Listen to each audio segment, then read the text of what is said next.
Alors que toute l'attention du monde est tournée vers Israël et l'Iran, quelque chose est en train de se produire en coulisses qui pourrait faire basculer ce conflit dans une escalade totale. Selon plusieurs sources, le nouveau dirigeant iranien Khamenei aurait fui vers Moscou, tandis qu'au même moment, des attaques de missiles auraient été lancées contre l'Iran depuis le territoire des Émirats arabes unis. Téhéran menace désormais ouvertement de raser les Émirats si ces informations se confirment. Mais ce n'est pas tout.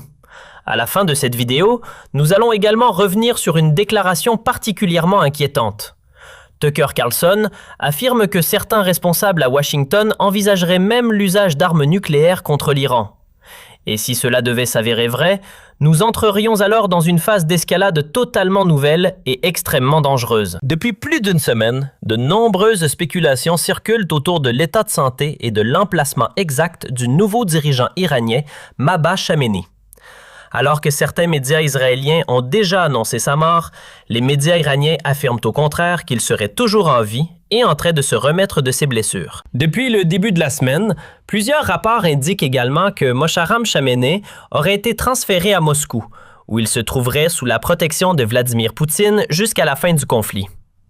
Une telle décision serait compréhensible, puisque les États-Unis et Israël ont clairement annoncé leur intention d'éliminer la nouvelle figure du pouvoir iranien. Toutefois, il semble désormais confirmé que le dirigeant iranien se trouve effectivement à Moscou, mais pour une raison bien différente.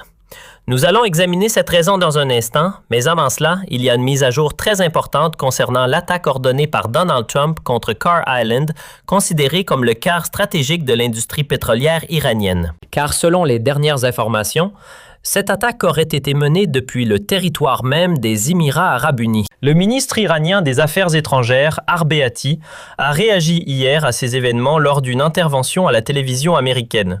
Écoutez attentivement ce qu'il a déclaré.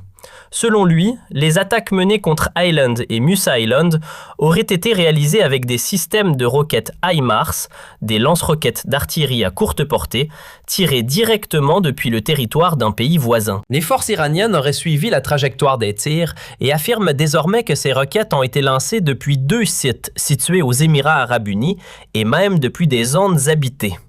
Et cela, mes chers spectateurs, est une accusation extrêmement grave qui pourrait marquer un tournant majeur dans ce conflit. Le chef de la diplomatie iranienne affirme très clairement que l'Iran aurait été attaqué depuis le sol des Émirats. Si cela se confirme, une question cruciale se pose immédiatement. Les Émirats arabes unis sont-ils désormais officiellement devenus une partie active dans cette guerre? Dites-moi ce que vous en pensez dans les commentaires. Cela expliquerait en tout cas pourquoi les Émirats sont devenus, juste après Israël, la cible qui reçoit le plus grand nombre de missiles et de drones iraniens. Et la situation semble désormais suivre une logique d'escalade presque inévitable. L'Iran vient d'annoncer une attaque massive contre les Émirats arabes unis. Alerte de dernière minute. L'armée iranienne déclare qu'elle se prépare à détruire les ports des Émirats, accusant les États-Unis d'y lancer des missiles contre le territoire iranien.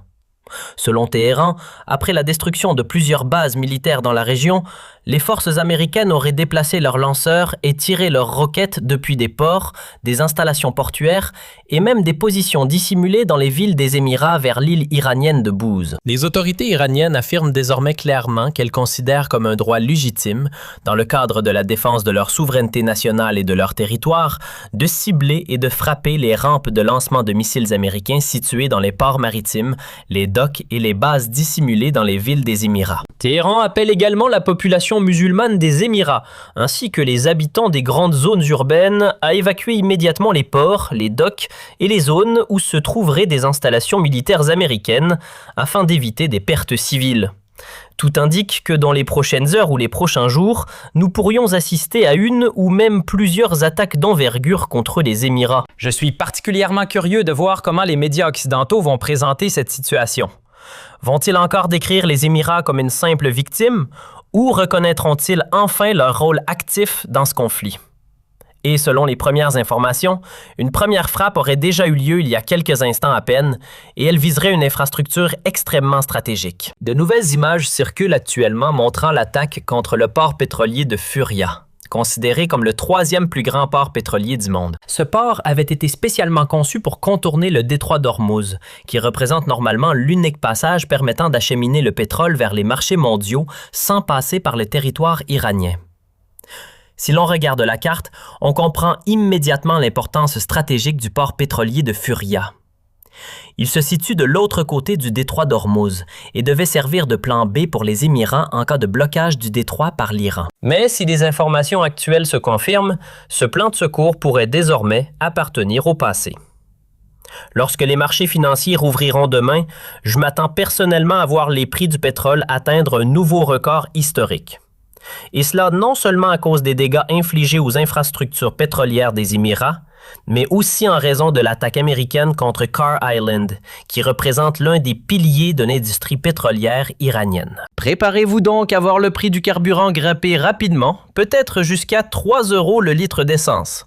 Mais bien sûr, j'imagine que vous avez tous déjà constitué de grandes réserves d'argent, puisque le gouvernement de Mars avait promis de soulager les citoyens et que tout le monde dispose désormais de plus de moyens financiers.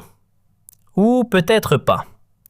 Bon, laissons l'ironie de côté et revenons au sujet que nous avons évoqué plus tôt, la présence supposée du dirigeant iranien à Moscou. De nouvelles spéculations émergent autour du successeur potentiel de l'ayatollah.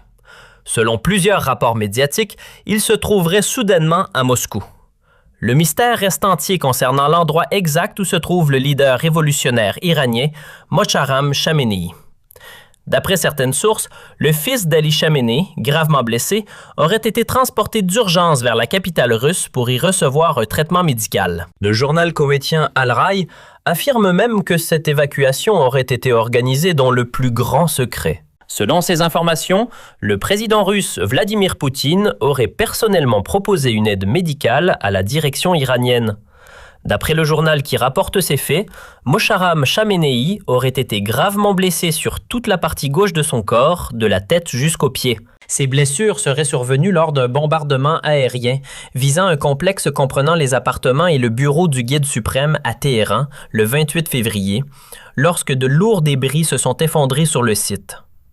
Son état nécessiterait désormais un hôpital parfaitement équipé, ainsi qu'un suivi médical étroit et une surveillance constante. Or, dans les conditions actuelles de bombardement intensif en Iran, une telle prise en charge serait extrêmement difficile à assurer, d'autant plus qu'Israël aurait clairement annoncé que le nouveau dirigeant iranien faisait désormais partie de ses cibles prioritaires. Et honnêtement, mes chers spectateurs, ce scénario me paraît tout à fait plausible.